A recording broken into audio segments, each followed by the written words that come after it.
Una relación estrecha con Dios es hablar con Él. Dios le escucha y usted a Él lo obedece y Él le guía. Hay una gran comunión con Dios en la vida de quien confía en Dios.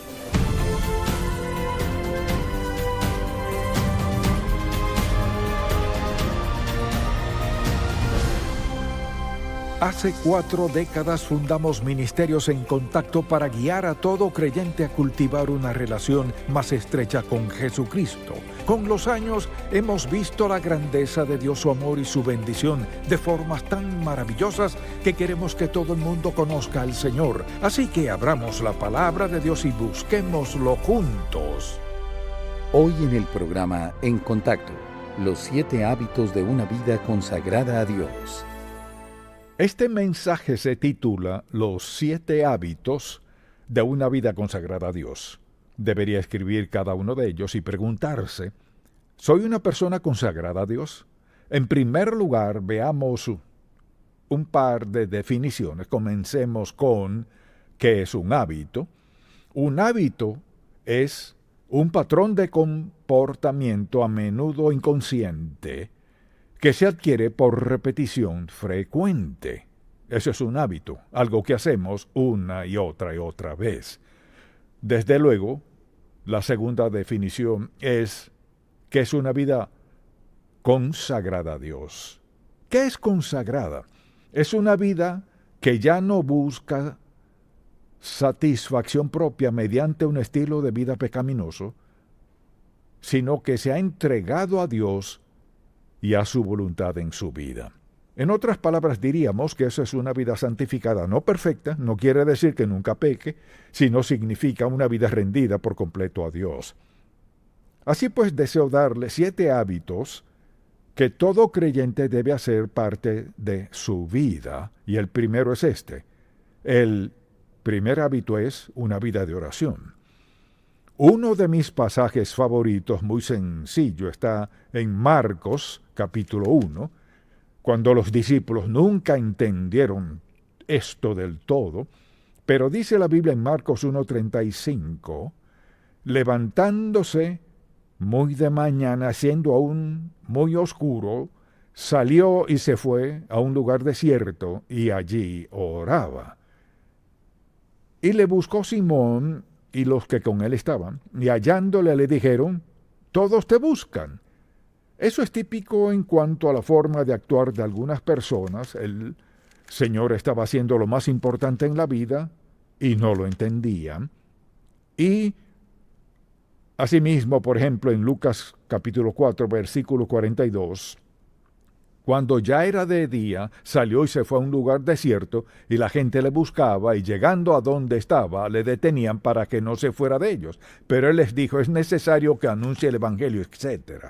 Ahora, una vida de oración no se refiere a orar de vez en cuando. Se refiere a sentir cada día la necesidad, el deseo, el gozo y el gran poder que viene de orar, hablar con el Padre. Es decir, debe ser un hábito, algo que recurre en nuestra vida, no solo cuando estamos en aprietos, en necesidad, sino porque amamos a Dios y estamos agradecidos por quien es Él y lo que hace en nuestra vida.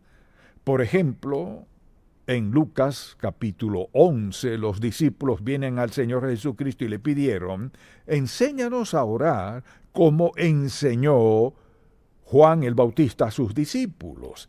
Así que habían visto algo distinto en la oración del Señor. No se trataba de algún ritual que se acostumbrara en aquel tiempo, pues sentían que le hablaba personalmente al Padre Celestial. Al ver esos versículos, piénselo, la verdad es que no se puede tener una vida consagrada sin tener una vida de oración. No se puede. Todos vivimos en un mundo de tentación, pruebas, penas, cargas y pecado, y a donde vayamos, allí está. No podemos tener una vida consagrada a Dios, y no he dicho sin pecado, sino consagrada, y ya definimos lo que eso significa. No se puede tener una vida consagrada sin una vida de oración, porque ésta nos conecta a Dios Todopoderoso y nos hace sensibles a su voluntad, propósito y plan para nuestra vida. Sin orar, no habrá una vida consagrada. si lo piensa, es la actividad más importante de nuestra vida. Necesitamos tener una vida de oración. Luego, el segundo hábito es tener fe o confianza en Dios, la palabra que mejor le guste. Me encanta el Salmo 103, versículo 19. Dice la Biblia: Jehová estableció en los cielos su trono y su reino domina sobre todos. Pensemos en lo que significa ese versículo. Si Dios Todopoderoso ha establecido su trono en los cielos, preste mucha atención, su soberanía, o sea, su poder divino, sobrenatural, omnisciente, domina sobre todo.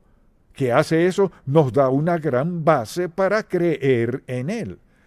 Al saber que Dios está a cargo, no importa lo que suceda, ni cómo, ni mediante quién, ni por la razón que sea, sé que Dios tiene las riendas y puedo confiar en Él para lo que sea que permita en la vida. Creo que es un versículo muy importante porque si no confiamos en Dios, si no confiamos, no oraremos.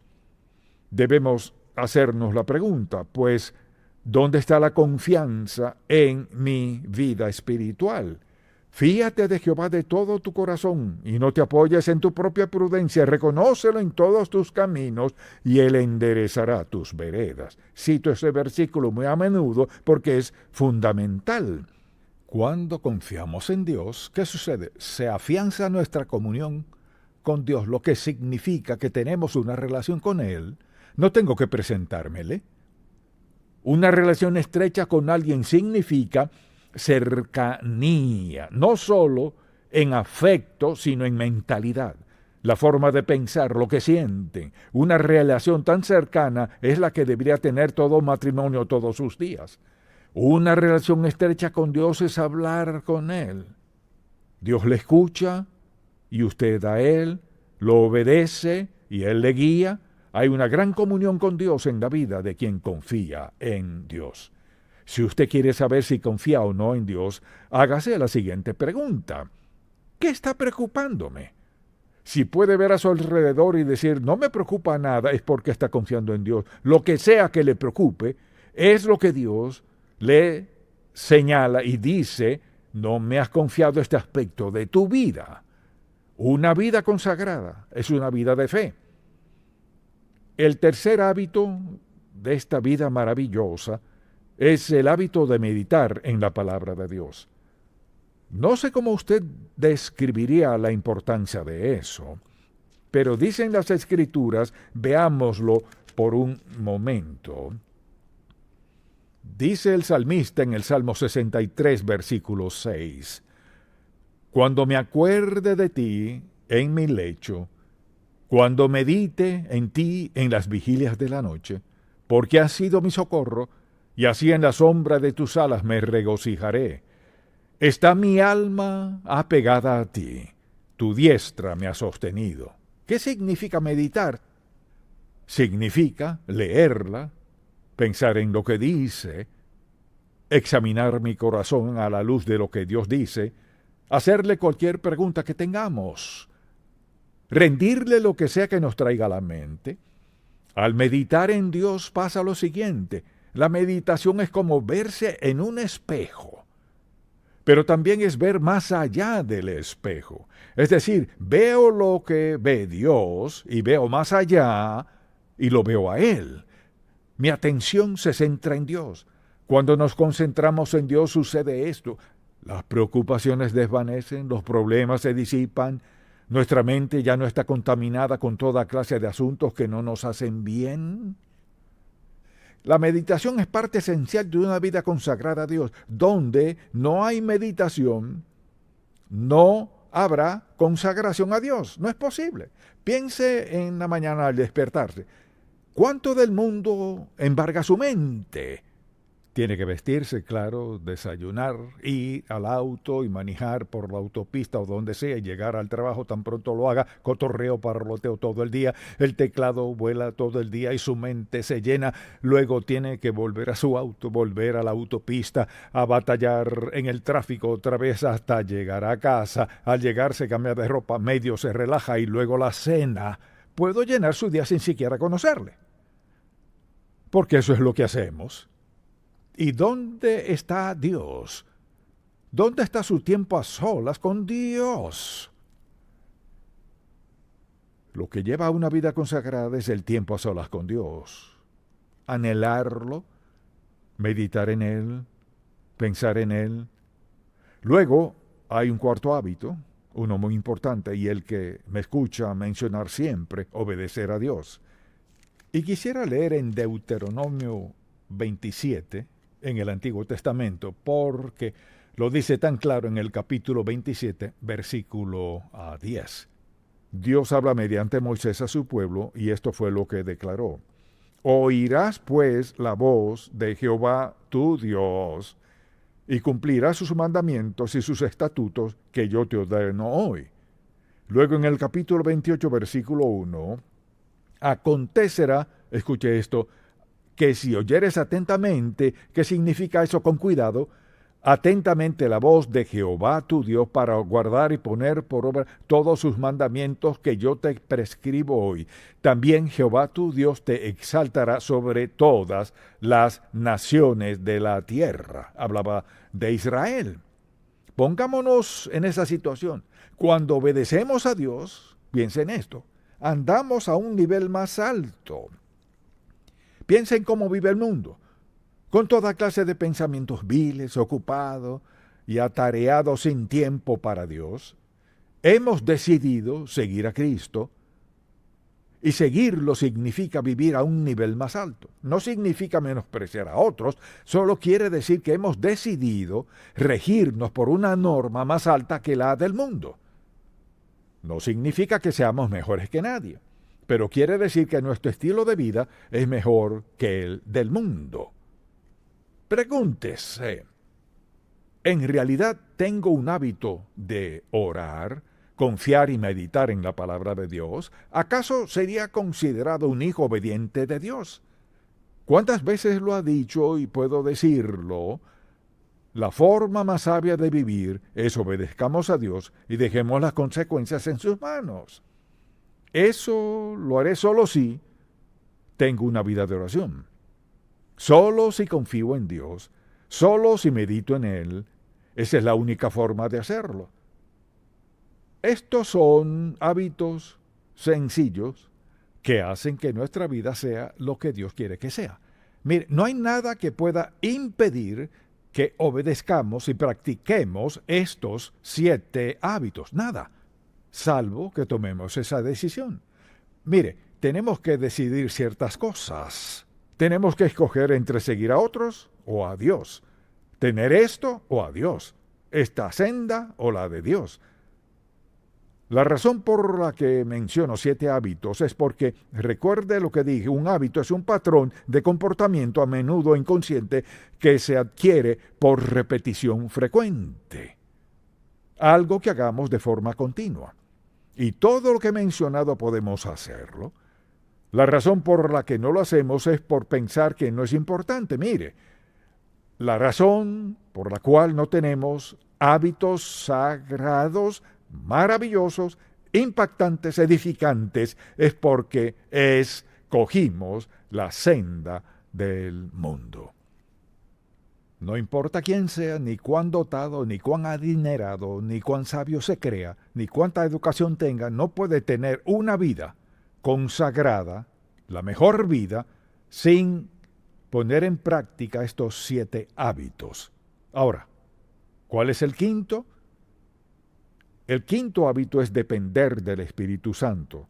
Alguien dirá, ¿qué significa eso? Quiere decir rendir nuestra vida a la presencia residente del Espíritu Santo. Recuerda lo que les dijo Jesús a sus discípulos: siéntense a esperar en Jerusalén hasta que sean investidos, o sea, hasta que el Espíritu Santo venga a sus vidas, y al hacerlo estarán listos para hacer lo que les he encomendado. Así que le he dado varios pasajes, algunos ya los conoce, quizás otros no, pero en Efesios 5 recordará lo que dice la Biblia en este pasaje en particular. Veamos el versículo 18.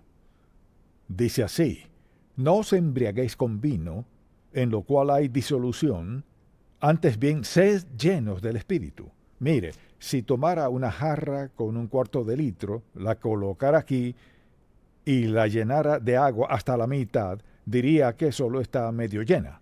Solo estaría llena cuando llegue al tope hasta el borde. El verbo que usa aquí el original griego, ser lleno, significa algo continuo en la vida.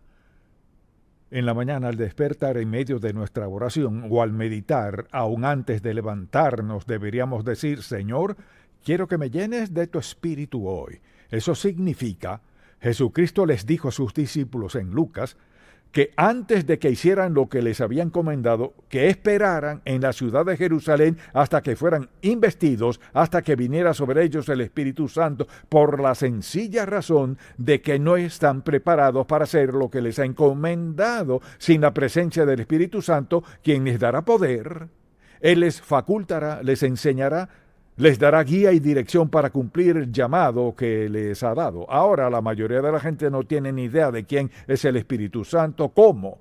Seguidores de Cristo, creyentes en Cristo, lo aceptamos para recibir salvación. Somos morada de la tercera persona de la Trinidad, que es el Espíritu Santo.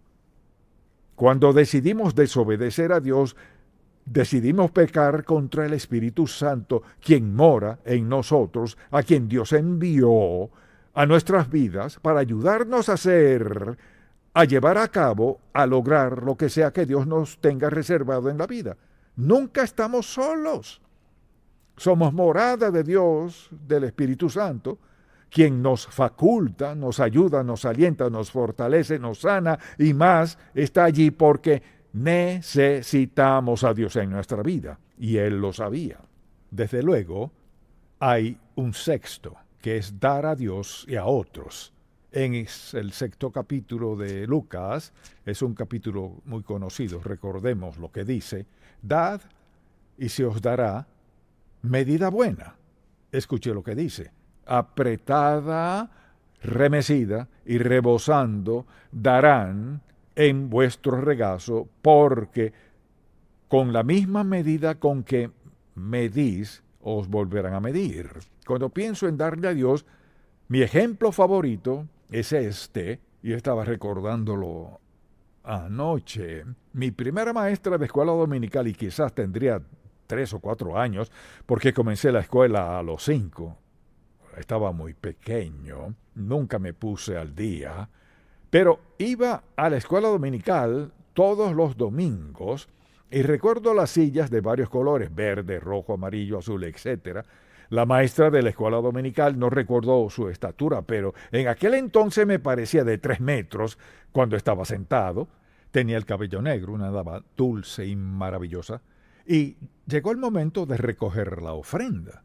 Recuerdo que mi madre siempre me daba unos cuantos centavos para darlos. Nunca me dejaba ir sin nada que dar. Así que, antes de saber contar, mi madre me enseñó a darle a Dios. En mi primer empleo, repartidor de periódicos, ganaba $4 a la semana. Estaba agradecido a Dios y pensaba: no puedo darle monedas. Le di $1, que era el 25%. Nunca pensé en eso, solo pensaba en lo que recibiría Dios. Después de eso, tuve una ruta de periódicos que pagaba $16 a la semana y le daba a Dios más del diezmo. Luego, toda mi vida nunca he dado solo el diezmo, nunca. Por la sencilla razón que aprendí desde muy joven que no podemos superar a Dios en generosidad. Segundo, mucha atención, ni siquiera podemos predecir lo que necesitaremos. Y si no podemos predecirlo, ¿cómo pues nos encargaremos de todo eso? Si ofrendamos a Dios y confiamos en que hará justo lo que prometió, le di un sencillo ejemplo que muchos han escuchado antes porque fue algo que impactó mucho mi vida. Así que debemos preguntarnos, ¿será este uno de los hábitos en mi vida? La Biblia dice que Dios ama al dador alegre.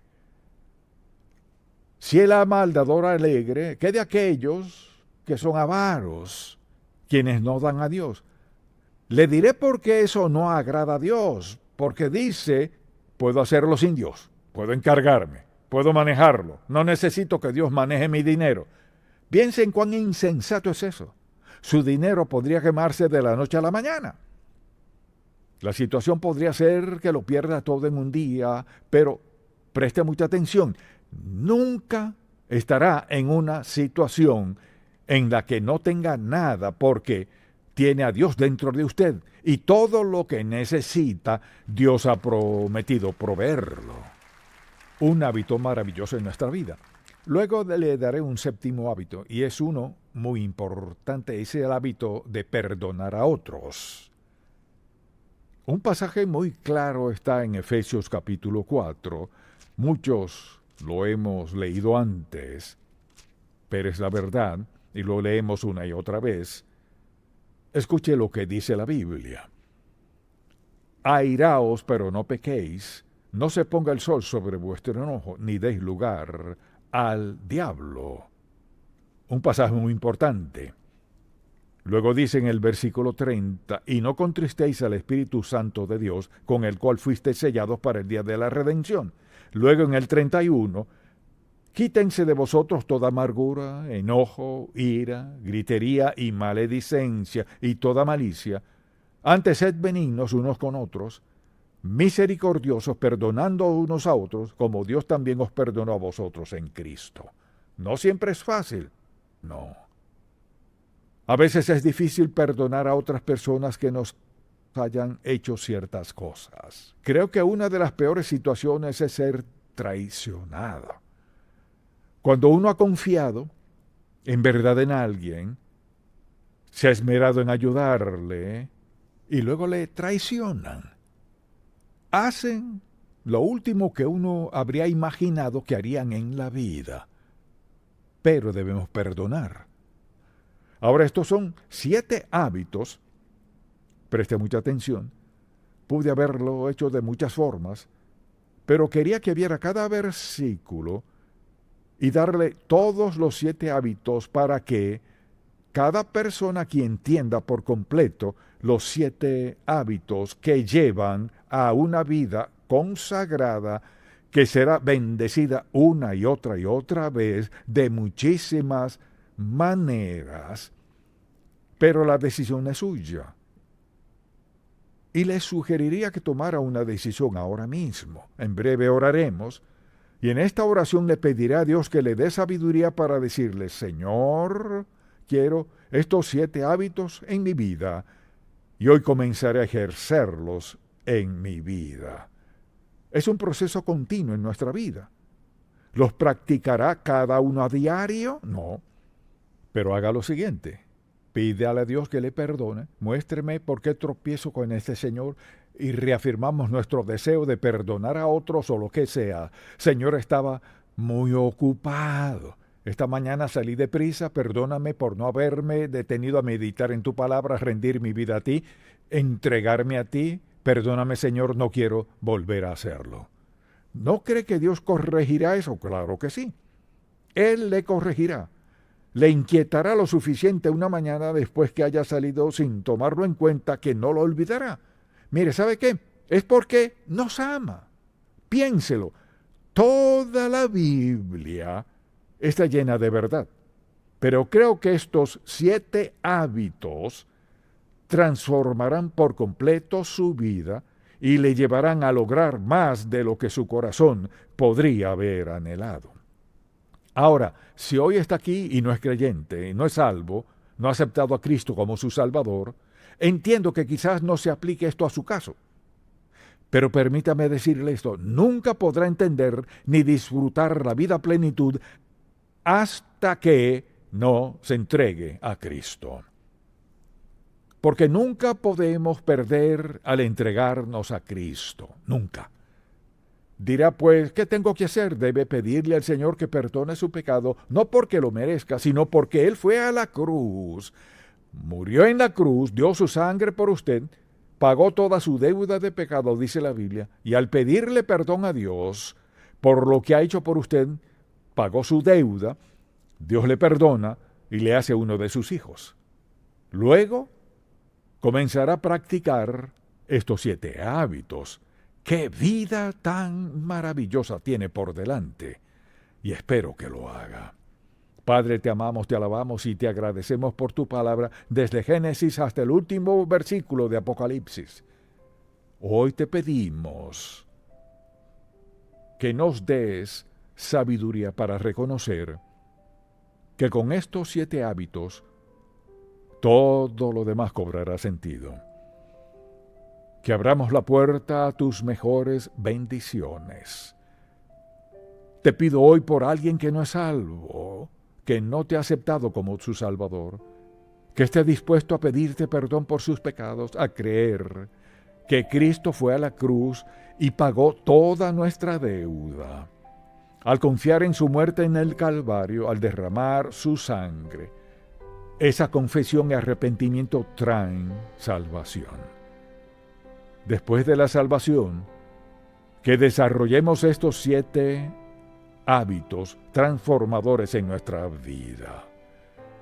Señor, te pido por todos nosotros y por alguien hoy aquí que aún no es salvo, que esté dispuesto a pedirte que le perdones y que limpie su corazón y rinda su vida a ti ahora mismo.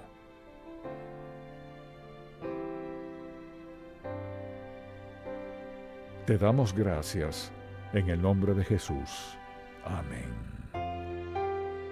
Si este programa ha sido de bendición para usted, por favor, visite encontacto.org. El jamón está en el horno, cuidado. Me encanta el jamón navideño. Mamá, esta es la forma en la que lo Cariño, preparamos. ¿segura que es el Pásame verde? la cinta adhesiva. Esto fue una gran idea. Tomen sus regalos. ¡Está nevando! ¿De verdad? ¡Maravilloso!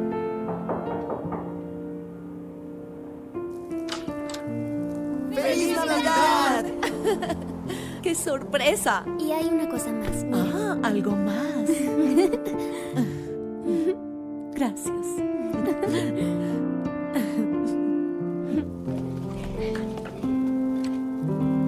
¡Feliz Navidad! ¿Qué están haciendo aquí? Te hice esto.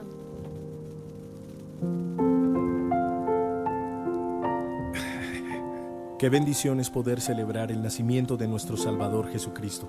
Gracias por los alimentos que vamos a comer. Dios nos ama tanto que ese amor nos mantiene en el camino correcto.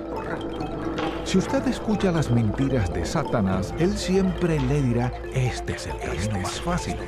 El asunto es, ¿cuál es la mejor decisión? ¿Qué elección es la más sabia? Él nos ama tanto que hace que nos enfoquemos en lo que es real, verdadero y genuino. En Contacto, estimulamos a todo creyente a cultivar una relación más estrecha con el Señor Jesucristo y apoyamos la labor de la iglesia local. Este programa es patrocinado por Ministerios en Contacto. La difusión de estos programas se hace posible por la gracia de Dios y por las oraciones y donativos de personas como usted.